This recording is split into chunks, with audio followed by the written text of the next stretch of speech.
Hello दोस्तों, स्वागत है आपका हमारे यूट्यूब चैनल में। दोस्तों, नागरी लिपि से संबंधित बहुत इंपॉर्टेंट जो है ना, ऑल ऑब्जेक्टिव क्वेश्चन आपके लिए जो है ना लेकर आ गए, जो 2025 एग्जाम में आपका पूछेगा ही पूछेगा। तो चलिए वीडियो को स्टार्ट करते हैं। वीडियो को अंत तक देखिएगा और आप इसका पीडीएफ लेना चाहते हैं तो डिस्क्रिप्शन बॉक्स में उसका लिंक है, या पिछले चैप्टर का वीडियो देखना चाहते हैं तो उसका भी लिंक है, जाकर देख सकते हैं। चलिए वीडियो को स्टार्ट करते हैं।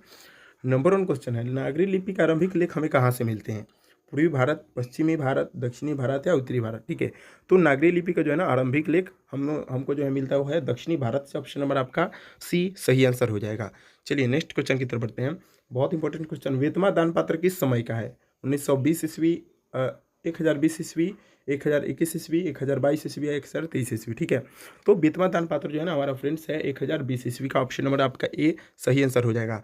दोस्तों, इसमें जो है ना बहुत इंपॉर्टेंट क्वेश्चन के बारे में बताएं, इसलिए वीडियो को अंत तक देखिएगा। ठीक है, चलिए, उत्तर भारत से नागरी लिपि के लेख कब से मिलने लगते हैं? ठीक है, 8वीं सदी, 6ठी सदी, 9वीं सदी या 4थी सदी। ठीक है, तो उत्तर भारत से जो है ना हमारे नागरी लिपि के जो है लेख मिलते हैं वो है 9वीं सदी से। ऑप्शन नंबर आपका सी सही आंसर हो जाएगा। चलिए अगले क्वेश्चन की तरफ बढ़ते हैं। अगला क्वेश्चन है बहुत इंपॉर्टेंट क्वेश्चन आपके 2025 एग्जाम के लिए। ठीक है, अगर आपने हमारे चैनल को सब्सक्राइब नहीं किया तो सब्सक्राइब कर लीजिए। ठीक है, चलिए, गुणाकर मूले ने मिडिल स्तर की पढ़ाई किस भाषा में की? मराठी भाषा में, पंजाबी भाषा में, बंगाली भाषा में या अंग्रेजी भाषा में? ठीक है, तो इन्होंने जो है ना मिडिल स्तर की पढ़ाई जो की थी वो थी मराठी भाषा में। Option number A right answer हो जाएगा, क्योंकि इनका जन्म कहाँ हुआ था? महाराष्ट्र में हुआ था। ठीक है, इनका जन्म जो है ना महाराष्ट्र में हुआ था। ठीक है, याद रखना। और मृत्यु कितने में हुई थी? तो 2009 ईस्वी में। ठीक है, गुणाकर मूले जी की मृत्यु 2009 में हुई थी। चलिए अगले क्वेश्चन की तरफ देख लेते हैं। नेक्स्ट क्वेश्चन है, मूले ने अंग्रेजी व हिंदी की पढ़ाई कहाँ पर की? दिल्ली में, जौनपुर में, वर्धा में या इलाहाबाद में? ठीक है, तो इन्होंने हिंदी और अंग्रेजी की पढ़ाई की थी वो थी वर्धा। ठीक है, ऑप्शन नंबर सी आपका सही आंसर हो जाएगा। नेक्स्ट क्वेश्चन की तरफ बढ़ते हैं। नेक्स्ट क्वेश्चन है, नेपाली भाषा में किस लिपि में लिखी जाती है? नेपाली भाषा जो है ना किस जो है लिपि में लिखी जाती है? गुरुमुखी लिपि में, और ऑप्शन नीचे आपका खरोष्ठी लिपि में, ब्राह्मणी लिपि में या देवनागरी लिपि में? ठीक है, तो जो है तो फ्रेंड्स हमारा नेपाली लिपि जो है ना हमारा वो लिखी जाती है देवनागरी लिपि में। ऑप्शन नंबर आपका डी राइट आंसर हो जाएगा। चलिए नेक्स्ट क्वेश्चन की तरफ बढ़ते हैं। नेक्स्ट क्वेश्चन है, गुणाकर मूल्य का जन्म कब हुआ था? 1935, 1936, 1937 या 1938? ठीक है, तो गुणाकर मूल्य का जन्म कब हुआ था फ्रेंड्स? तो 1935 में। ऑप्शन नंबर आपका ए सही आंसर हो जाएगा। चलिए अगले क्वेश्चन की तरफ बढ़ते हैं। अगला क्वेश्चन है, गुणाकर मूल्य का जन्म कहाँ हुआ था? केरल, तमिलनाडु, महाराष्ट्र या उत्तर प्रदेश? अभी मैंने आपको बताया ना कि गुणाकर मूल्य का जन्म हुआ था वो था महाराष्ट्र। ऑप्शन नंबर आपका सी सही आंसर हो जाएगा। ठीक है, तो वो भी हुआ था 1935 में। अच्छे से याद रखना। चलिए नेक्स्ट क्वेश्चन हमारा, इन्होंने किस पुस्तक में पुरानी लिपियों की विस्तृत जानकारी दी है? ठीक है, संस्कृति, अक्षर ज्ञान, अक्षर कथा, प्राचीन कथा का इतिहास या पुरालिपि शास्त्र? ठीक है, तो इन्होंने जो है ना पुरानी लिपियों का विस्तृत जानकारी दिया वो था अक्षर कथा में। ऑप्शन नंबर आपका सी सही आंसर हो जाएगा। चलिए अगले क्वेश्चन की तरफ बढ़ते हैं। अगला क्वेश्चन है, गुप्तों की राजधानी को क्या कहा जाता होगा? पाटलिपुत्र, कुसुमपुर, बिलासपुर या देवनगर? ठीक है, तो गुप्तों की राजधानी को जो है ना देवनगर कहा जाता होगा। आपका option number D right answer हो जाएगा। चलिए अगले क्वेश्चन की तरफ बढ़ते हैं। अगला क्वेश्चन है, बंगला लिपि प्राचीन नागरी लिपि की है पुत्री, बहन, भगनी या बहू? ठीक है, तो बंगला लिपि जो है ना पुराने जो है नागरी लिपि की क्या है? हमारा बहन है। ऑप्शन नंबर आपका बी सही आंसर हो जाएगा। अगला क्वेश्चन फ्रेंड देख लेते हैं। ये सब जो जितने भी मैं आपको क्वेश्चन बता रहा हूँ ना 2025 एग्जाम के लिए क्या है बहुत इंपॉर्टेंट है, इसलिए आपको इसको अच्छे से देखिए।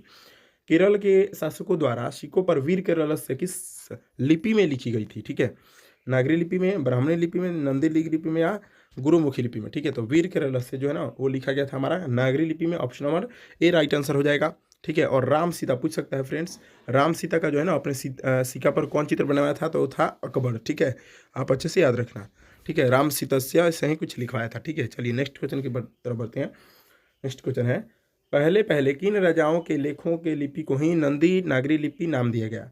देवनागरी के राजाओं का, विजयनगर के राजाओं का, राष्ट्रकूट के राजाओं का या चोल राजाओं का? ठीक है, तो सबसे पहले जो है ना विजयनगर के जो राजा थे ना उन्हीं के जो है ना लिपि को नंदी नागरी लिपि नाम दिया गया। Option number B right answer हो जाएगा। चलिए अगले क्वेश्चन की तरफ बढ़ते हैं। अगला क्वेश्चन है, उत्तर भारत की विशेष स्थापत्य शैली को क्या कहते हैं? ललित शैली, अभिनागर शैली, विभ्राट शैली या नागर शैली? ठीक है, तो उत्तर भारत के स्थापत्य शैली को क्या कहते हैं? तो नागर शैली कहा जाता है। ऑप्शन नंबर आपका डी सही आंसर हो जाएगा। चलिए अगले क्वेश्चन की तरफ बढ़ते हैं। नेक्स्ट क्वेश्चन है हमारा, देवनागरी लिपि में मुद्रण के टाइप कब बने? 2 सदी पहले, 2 दशक पहले, 20वीं सदी में या 11वीं सदी में? ठीक है, तो देवनागरी लिपि में जो है ना मुद्रण के टाइप जो है बने थे 2 सदी पहले। ठीक है, ऑप्शन नंबर आपका ए सही आंसर हो जाएगा। चलिए अगले क्वेश्चन की तरफ बढ़ते हैं। अगला क्वेश्चन हमारा, नागरी लिपि कब एक सर्वदेशिक लिपि थी?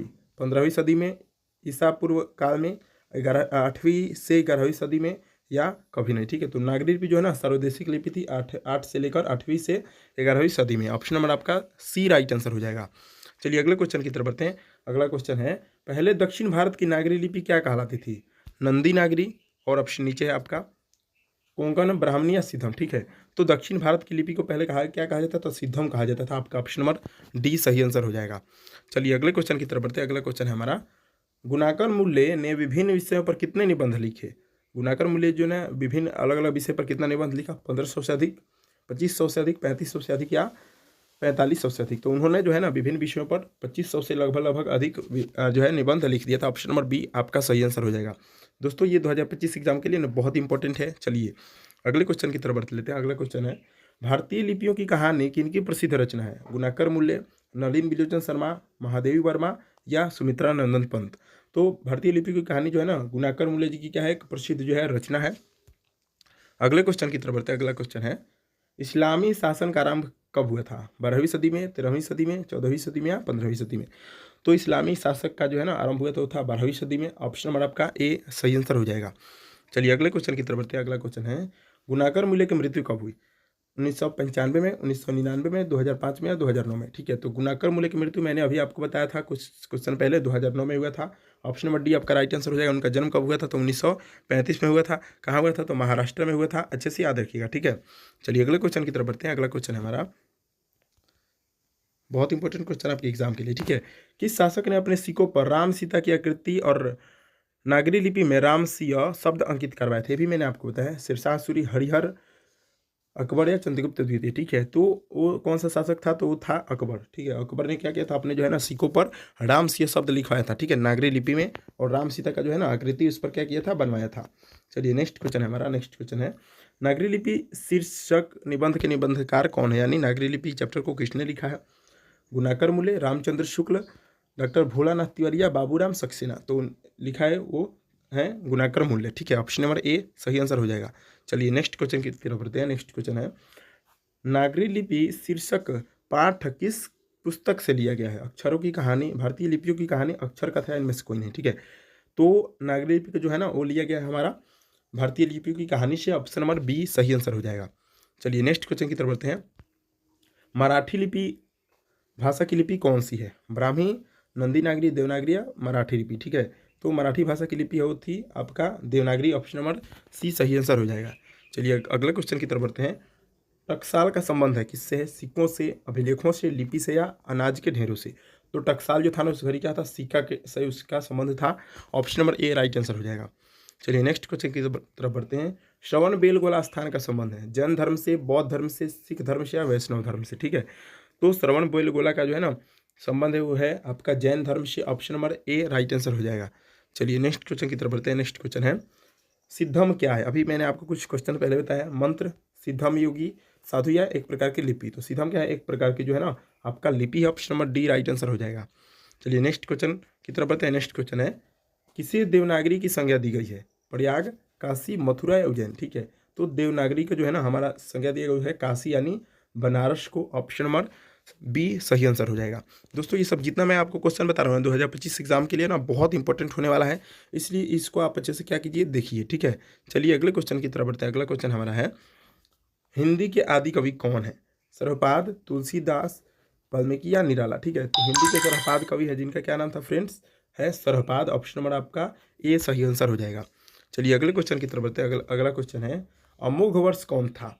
एक विद्वान, प्रख्यात राष्ट्रकूट राजा, एक कवि या राजवैद्य? तो अमोघ वर्ष था एक प्रख्यात राष्ट्रकूट राजा था। ऑप्शन नंबर बी सही आंसर हो जाएगा। चलिए अगले क्वेश्चन की तरफ बढ़ते हैं।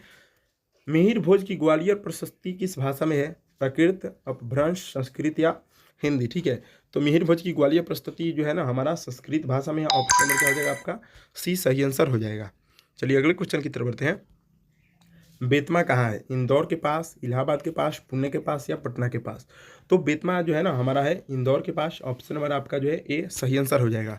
चलिए अगले क्वेश्चन की तरफ बढ़ते हैं। अगला क्वेश्चन है, दक्षिण भारत के पांड्य प्रदेश से किस राजा के पालियम ताम्रपत्र मिले हैं? महेंद्रपाल, राजा वरगुण, और ऑप्शन नीचे है राजा भोज या श्रीगंग राजा, ठीक है। तो जो है ना हमारा दक्षिण भारत का जो है ना पांड्य प्रदेश है, उससे जो है ना हमारा राजा वर्गुन का जो है ना पलियम ताम्रपात्र मिला है। ठीक है, चलिए अगले क्वेश्चन की तरफ बढ़ते हैं। नेक्स्ट क्वेश्चन फ्रेंड्स, यह इसमें 35 क्वेश्चन ही है दोस्तों।